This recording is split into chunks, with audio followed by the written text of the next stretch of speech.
തിരഞ്ഞെടുപ്പിൽ മത്സരിക്കാൻ തന്റെ പക്കൽ പണമില്ലെന്ന് കേന്ദ്ര ധനമന്ത്രി നിർമ്മല സീതാരാമൻ തുറന്നു പറഞ്ഞത് എന്തിനായിരുന്നു? സാധാരണയായി സീറ്റ് നിഷേധിക്കുമ്പോഴാണ് പ്രതിഷേധവും പൊട്ടിത്തെറിയും തുറന്നു പറച്ചിലുമൊക്കെ വരിക. ഇവിടെ അങ്ങനെയൊന്നും സംഭവിച്ചില്ല.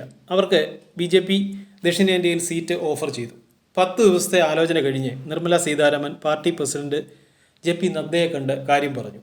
തൻ്റെ പക്കൽ തിരഞ്ഞെടുപ്പിന് ചിലവാക്കാൻ പണമില്ല, അതുകൊണ്ട് സീറ്റ് വേണ്ട. കുതിച്ചുയരുന്ന തിരഞ്ഞെടുപ്പ് ചെലവിനെ പറ്റി വോട്ട് ചെയ്യുന്നവരും ചെയ്യാത്തവരുമൊക്കെ ഒന്ന് ആലോചിച്ചോട്ടെ എന്ന് നിർമ്മല സീതാരാമൻ കരുതിയിട്ടുണ്ടാകാം എന്ന് ഊഹിക്കുന്നത് തെറ്റില്ല. ലോകത്തെ 1-ാം നമ്പർ സാമ്പത്തിക ശക്തിയായ അമേരിക്കയിൽ പ്രസിഡന്റ് തിരഞ്ഞെടുപ്പിന് പൊടിക്കുന്നതിന്റെ 3 ഇരട്ടിയിലേക്ക് ഇന്ത്യയിലെ പാർലമെന്റ് തിരഞ്ഞെടുപ്പ് ഇക്കൊല്ലം എത്തുമെന്നാണ് സാമ്പത്തിക വിദഗ്ധരുടെ നിരീക്ഷണം. ഇക്കാര്യം നിർമ്മല സീതാരാമനും അറിയാതിരിക്കില്ലല്ലോ. 2019 ലോക്സഭാ തെരഞ്ഞെടുപ്പിൽ ഇന്ത്യയിലെ രാഷ്ട്രീയ കക്ഷികൾ ആകെ ചെലവാക്കിയത് 60,000 കോടിയോളമെന്നാണ് ഒരു കണക്ക്. ഇലക്ഷൻ കമ്മീഷൻ തെരഞ്ഞെടുപ്പ് നടത്താനായി ചെലവാക്കിയതാകട്ടെ 12,000 കോടിയോളവും. രണ്ടും കൂട്ടിയാൽ 70,000 കോടി രൂപ. 2024 അതായത് നടക്കാനിരിക്കുന്ന തെരഞ്ഞെടുപ്പിൽ ഈ തുക 1.5 ലക്ഷം കോടി കവിയുമെന്ന് ചൂണ്ടിക്കാട്ടുന്നുണ്ട്. എത്രയോ ആയിരങ്ങൾക്ക് തൊഴിൽ നൽകാവുന്ന വൻ പദ്ധതിക്ക് മൂലധനമാകാവുന്ന തുകയാണിത്. ഒരു ഉദാഹരണം പറഞ്ഞാൽ, അടുത്തിടെ ടാറ്റ ഇലക്ട്രോണിക്സ് സെമി കണ്ടക്ടർ നിർമ്മിക്കാനുള്ള 2 ഫാക്ടറികൾക്ക് ഗുജറാത്തിലും ആസാമിലുമായി തറക്കല്ലിട്ടു. പദ്ധതി ചെലവ് ഏകദേശം 93,000 കോടി രൂപ. തെരഞ്ഞെടുപ്പിന് പൊടിക്കാൻ പിന്നെയും വേണം സഹസ്രകോടി. ലോക്സഭാ തെരഞ്ഞെടുപ്പിൽ സ്ഥാനാർത്ഥികളുടെ പ്രചാരണ ചെലവിന്റെ പരിധി 75 ലക്ഷം മുതൽ 95 ലക്ഷം വരെയാണ്. മണ്ഡല വിസ്തൃതി അനുസരിച്ച് ഇത് ഏറിയും കുറഞ്ഞു വിരിക്കും. ഇന്ത്യയിലെ ഏറ്റവും വലിയ ലോക്സഭാ മണ്ഡലം ലഡാക്കാണ്. 1.25 ലക്ഷം വോട്ടർമാരുള്ള ഈ മണ്ഡലത്തിന്റെ വിസ്തൃതി കേരളത്തിന്റെ 4.5 മടങ്ങ് വരും. ഗുജറാത്തിലെ കച്ച്, രാജസ്ഥാനിലെ ബാഡ്മർ, അരുണാചൽ ഈസ്റ്റ്, വെസ്റ്റ് തുടങ്ങി രാജ്യത്തെ വലിയ മണ്ഡലങ്ങൾ പിന്നെയുമുണ്ട്. ഏറ്റവും കുഞ്ഞൻ മണ്ഡലം ലക്ഷദ്വീപാണ്. കൊല്ലം ജില്ലയിലെ വെളിയം പഞ്ചായത്തിന്റെ വലിപ്പമേ ഉള്ളൂ എന്നാണ് റിപ്പോർട്ട്.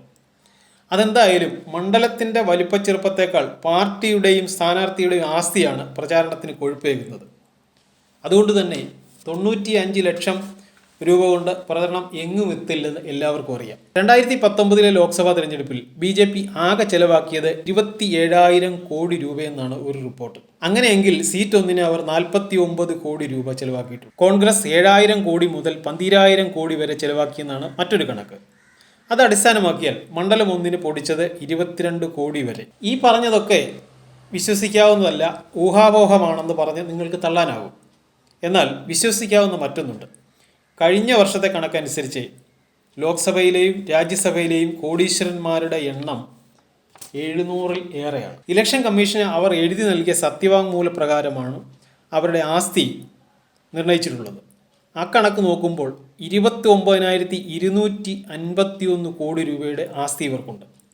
അതായത് ഒരു MPയുടെ ശരാശരി ആസ്തി 38 കോടി രൂപ. ആ കണക്കനുസരിച്ച് ഇന്ത്യൻ പാർലമെന്റിലെ 1/4 പങ്കും കോടീശ്വരന്മാരാണ്. ശേഷിച്ച 20% തെളിയിക്കുന്നത് കോടീശ്വരന്മാരല്ലാത്തവർക്കും പാർലമെന്റ് അംഗമാകാം എന്നാണെന്ന് നമുക്ക് വാദിക്കാനാകും. എന്നാൽ 80%, 100%-ത്തിലേക്ക് എത്താൻ ഇനി എത്ര തെരഞ്ഞെടുപ്പുകൾ വേണ്ടി വന്നേക്കും? ഒന്ന് ആലോചിക്കാവുന്നതേ ഉള്ളൂ. നടക്കാനിരിക്കുന്ന ലോക്സഭാ തെരഞ്ഞെടുപ്പിൽ എത്ര കോടീശ്വരന്മാർ മത്സര രംഗത്തുണ്ടെന്നത് വായനക്കാർക്ക് സ്വയം കണ്ടെത്താനാകും. പത്രവാർത്തകൾ അനുസരിച്ച് തമിഴ്നാട്ടിൽ ഈറോഡ് ലോക്സഭാ മണ്ഡലത്തിലെ അണ്ണാ DMK സ്ഥാനാർത്ഥിയുടെ ആസ്തി 588 കോടി രൂപയാണ്. കേരളത്തിലും കോടിപതികളായ സ്ഥാനാർത്ഥികളുണ്ട്. 20 മണ്ഡലങ്ങളിലായി 3 മുന്നണികളിലുമായി പത്രിക സമർപ്പിച്ച 60 സ്ഥാനാർത്ഥികളിൽ 1/3 പേരും കോടീശ്വരന്മാരാണ്. തിരുവനന്തപുരത്ത് UDF സ്ഥാനാർത്ഥി ശശി തരൂരും NDA സ്ഥാനാർത്ഥി രാജീവ് ചന്ദ്രശേഖറുമാണ് അവരിൽ മുന്നിൽ.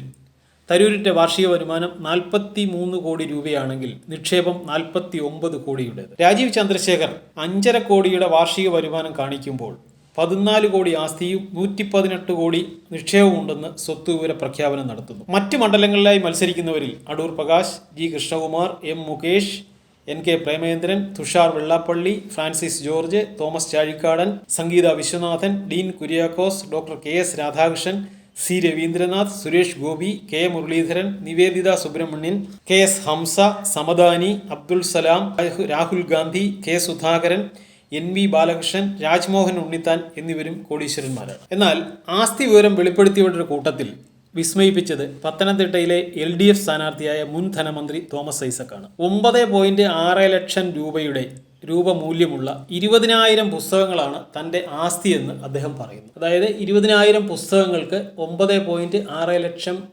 രൂപയാണ് തൻ്റെ ആകെ ആസ്തി. സ്വന്തമായി വീടില്ല, കാറുമില്ല. സഹോദരൻ്റെ വീട്ടിലാണ് പുസ്തകങ്ങൾ സൂക്ഷിച്ചിട്ടുള്ളത്.